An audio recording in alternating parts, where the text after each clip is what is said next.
আমাদের জীবনটা একটা মহাভারত। আমার খুব অল্প বয়সে এখনো পর্যন্ত যেটুকু রাজনীতিকে চিনেছি, খুব আগ্রহ নেই বটে, তবুও তবুও একটু বইপত্র নাড়াঘাটাতে, একটু আশেপাশে সোশ্যাল মিডিয়া দেখে, বিভিন্ন রাজনীতিবিদদের দেখে আমার যেটা মনে হয়েছে, মহাভারতের থেকে বড় রাজনীতি বোধহয় কোথায় ছিল না। সেই রাজনীতি যেখানে বিভিন্ন চরিত্রের জন্ম দিয়েছে আধুনিকা নারী কৃষ্ণার। যখন আমরা খুব ছোট জিন্স প্যান্ট বা ইনস্টাগ্রামের মধ্যে দিয়ে নিজেদের আধুনিক প্রমাণ করার চেষ্টা করছি, আমাদের ভাবলে অবাক লাগবে আজ থেকে এত বছর আগে সেই কৃষ্ণা যে সর্ববৃহৎ আধুনিক, সেই আধুনিককরণের নারী চেতার গল্প এবারের ভাবনায় আমরা শুরু করছি আমাদের বিশেষ উপস্থাপনা। মহাভারতের কথা অমৃত সমান কাশিরাম দাস কহে শুনে পুণ্যবান। অর্জুন বলে কৃষ্ণ করো অবধান। হ্যারে দেখো ভগদত্ত অনল সমান। সৈন্যদল ভয় মম করিল বিস্তার। অতএব রথ তুমি চালাও সত্তর। আজি আমি রণে তারে করিব নিধন। নিশ্চয় প্রতিজ্ঞা মম শুনো নারায়ণ।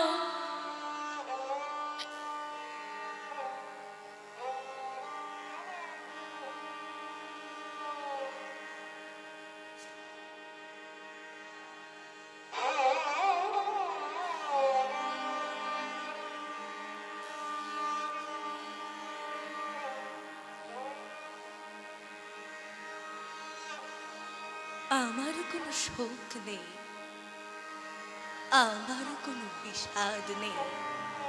হে কুরু বৃদ্ধগণ, আপনাদের নীরবতায় আমার কোনো ক্ষোভ নেই। পিতামহ ভীষ্ম ক্ষমা করবেন, আপনাকে প্রণতি জানাবার স্থিরতা আজ নেই। আর কর্ণ, তোমার জন্য ঘৃণাও বড় বেশি মনে হয়। আর হে আমার পঞ্চ স্বামী, আর যাবর্ত বিজয়ী বীর শ্রেষ্ঠ অর্জুন, শক্তিমান ভীম, নকুল সহদেব, আর আপনি ধর্মপুত্র, আপনারা আমার কৃতজ্ঞ অভিবাদন গ্রহণ করুন। আমি সর্বজ্ঞানই, যজ্ঞ ভূমির অগ্নি থেকে আমার জন্ম, ধর্মের ক্ষুরধার পথ আমার অজানিত। আর্যপুত্র, আপনার বিচার তাই আমার মুখে ধৃষ্টতা। আপনার কোনো বিচরণ নেই।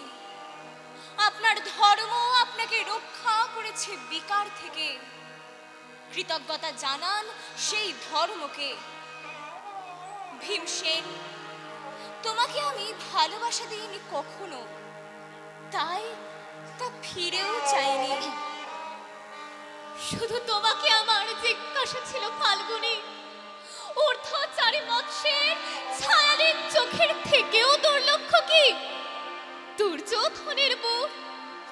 বলো সত্য করে, প্রেম নয় শুধু পৌরুষের আস্ফালনই ছিল পাঞ্চালী বিজয়ের পটভূমি।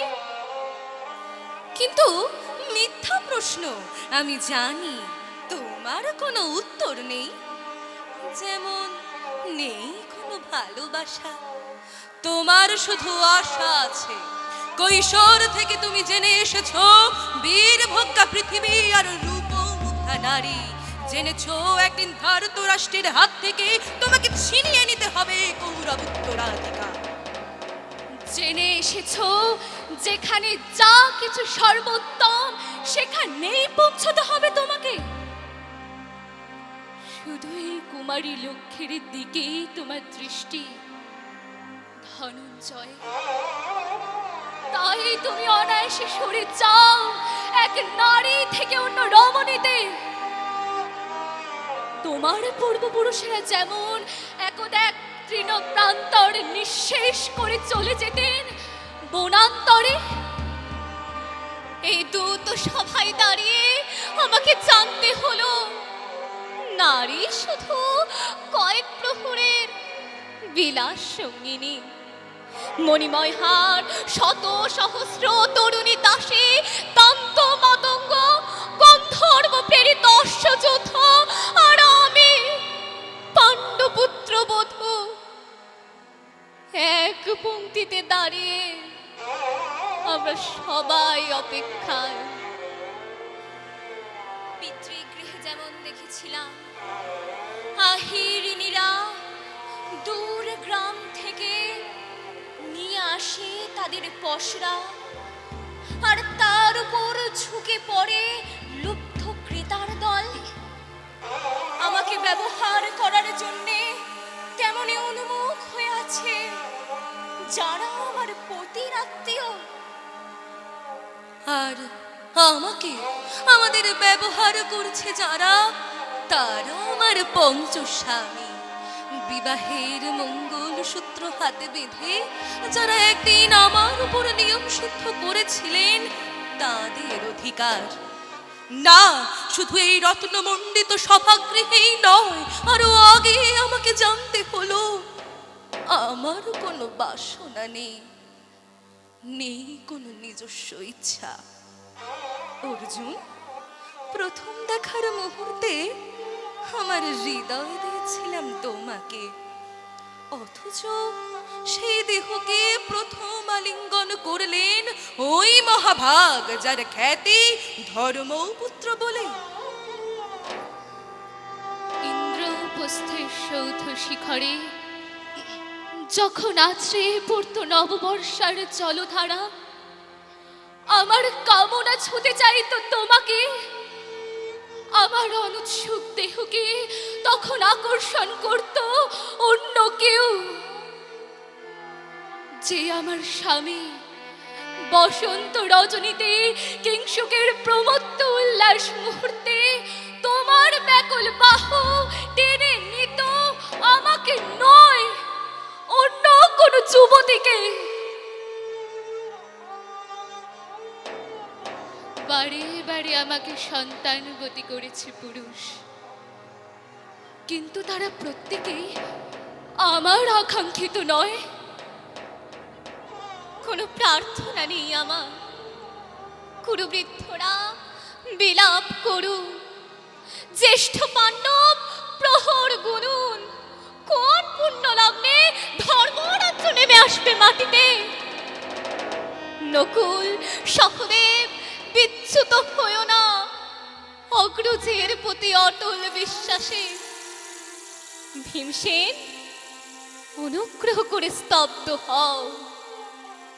আর অর্জুন, অন্তঃপুরে যাও, সেখানে তোমার জন্য স্নিগ্ধ শরীর সাজিয়ে রেখেছে তোমার কোনো প্রেয়সী। শোক নয়, লজ্জা নয়, এই রাজগৃহে দাঁড়িয়ে আমি জানলাম প্রেম নয়, অধিকার নয়, নারী শুধু প্রয়োজনের।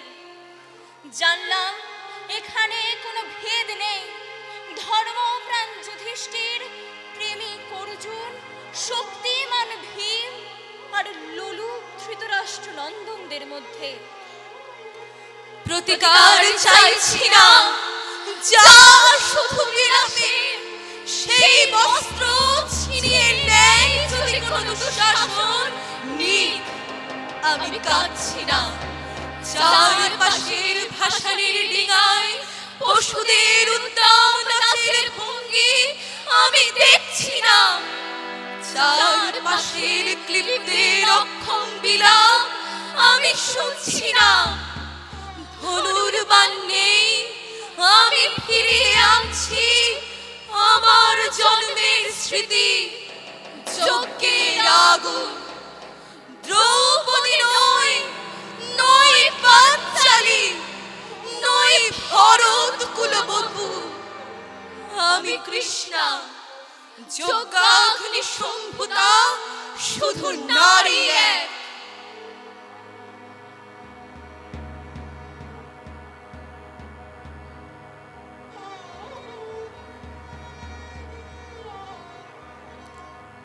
জানি না ওরা কতটা করতে পারলো, কতটা ভালো লাগলো, শুধু চেষ্টাটুকুই আমরা করতে পারি।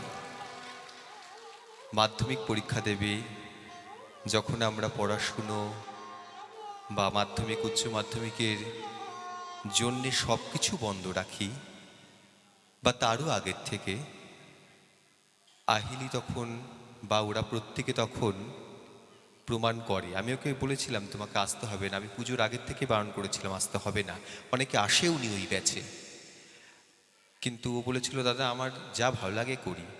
তিশা কোথায়? গত বছর একই রকমভাবে ও মাধ্যমিকের ক্যান্ডিডেট ছিল, বছর 11 ক্লাস। এরা যখন শুরুটা আমার কাছে করেছিল তখন ওদের 3 ভাগের 1 ভাগ, তখন কেউ 1, 2, 3-তে পড়ে, সেখান থেকে কবিতা চর্চা, সেখান থেকে মঞ্চের ভাবনা, সব কিছু। কতটা ওরা পেরেছে আমি জানি না, যদি ভালো লাগে বা ওদের জন্য একবার একটু করতালি দেবেন। ধন্যবাদ। Light cut please.